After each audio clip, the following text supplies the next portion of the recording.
just as detrimental to the economy and the value of the dollar. In wartime, many nations actually operated counterfeiting programs to undermine the dollar, but never to a disastrous level. The enemy knew how harmful excessive creation of new money could be to the dollar and our economy. But it seems we never learned the dangers of creating new money out of thin air. We don't need an Arab nation or the Chinese to undermine our system with a counterfeiting operation. We do it to ourselves with all the disadvantages that would occur if others did it to us. Today, we hear threats from some Arab, Muslim, and Far Eastern countries about undermining the dollar system, not by dishonest counterfeiting, but by initiating an alternative monetary system based on gold. Wouldn't that be ironic? Such an event theoretically could do great harm to us. This day may well come, not so much as a direct political attack on the dollar system, but out of necessity to restore confidence in money once again.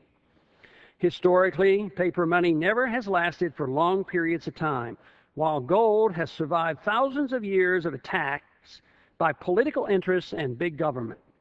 In time, the world once again will restore trust in the monetary system by making some currency as good as gold. Gold, or any acceptable market commodity money, is required to preserve liberty. Monopoly control by government creates fiat money out of thin air guarantees the loss of liberty. No matter how well intended our militarism is portrayed or how happily the promises of wonderful programs for the poor are promoted, inflating the money supply to pay these bills makes government bigger. Empires always fail and expenses always exceed projections. Harmful unintended consequences are the rule, not the exception. Welfare for the poor is inefficient and wasteful. The beneficiaries are rarely the poor themselves, but instead the politicians, the bureaucrats, or the wealthy. The same is true of all foreign aid. It's nothing more than a program that steals from the poor in a rich country and gives to the rich leaders of a poorer country. Whether it's war or welfare payments, it always means higher taxes, inflation, and debt. Whether it's the extraction of wealth from the productive economy, the distortion of the market by interest rate manipulation, or spending for war and welfare, it can't happen without infringing upon personal liberty. At home, the war on poverty, terrorism, drugs, or foreign rulers provide an opportunity for authoritarians to rise to power. Individuals who think nothing of violating the people's rights to privacy and freedom of speech. They believe their role is to protect the secrecy of government rather than protect the privacy of citizens. Unfortunately, that is the atmosphere under which we live today, with essentially no respect for the Bill of Rights. Though great economic harm comes from a government monopoly, fiat monetary system, the loss of liberty associated with it is equally troubling. Just as empires are self-limiting in terms of money and manpower, so too is a monetary system based on illusion and fraud. When the end comes, we will be given an opportunity to choose once again between honest money and liberty on one hand, chaos, poverty, and authoritarianism on the other. The economic harm done by a fiat monetary system is pervasive, dangerous, and unfair. Though runaway inflation is injurious to almost everyone, it is more insidious for certain groups. Once inflation is recognized as a tax, it becomes clear the tax is regressive in nature, penalizing the poor and the middle class more than the rich and politically privileged. Price inflation, a consequence of inflating the money supply by the central bank, hits poor and marginal workers first and foremost. It especially penalizes savers, retirees, those on fixed incomes, and anyone who trusts government promises. Small businesses and individual enterprises suffer more than the financial elite, who borrow large sums before the money loses value. Those who are on the receiving end of government contracts, especially in the military-industrial complex during wartime, receive undeserved benefits. It's a mistake to blame high gasoline and oil prices on price gouging. If we impose new taxes or fixed prices while ignoring monetary inflation, corporate subsidies, and excessive regulations, shortages will result. The market is the only way to determine the best price for any commodity. The law of supply and demand cannot be repealed.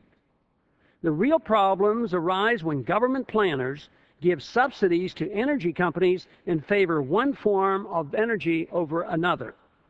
Energy prices are rising for many reasons. Inflation, increased demand from China and India, decreased supply resulting from our invasion of Iraq, anticipated disruption of supplies as we push regime change in Iran, regulatory restrictions on gasoline production, government interference in the free market development of alternative fuels, and subsidies to big oil such as free leases and grants for research and development. Interestingly, the cost of oil and gas is actually much higher than we pay at the retail level. Much of the DoD budget is spent protecting our oil supplies, and if such spending is factored in, gasoline probably costs us more than $5 a gallon. The sad irony is that the military effort to secure cheap oil supplies inevitably backfires and actually curtails supply and boosts prices at the pump. The waste and fraud in issuing contracts to large corporations for work in Iraq only adds to price increase. When problems arise under conditions that exist today, it's a serious error to blame the little bit of the free market that still functions. Last summer, the market worked efficiently after Katrina. Gasoline hit $3 a gallon, but soon supplies increased, usage went down, and the price returned to $2. In the 1980s, market forces took oil from $40 a barrel down to $10 a barrel, and no one cried for the oil companies that went bankrupt. Today's increases are for the reasons mentioned above. It's natural for labor to seek its highest wage and businesses to strive for the greatest profits. That's the way the market works.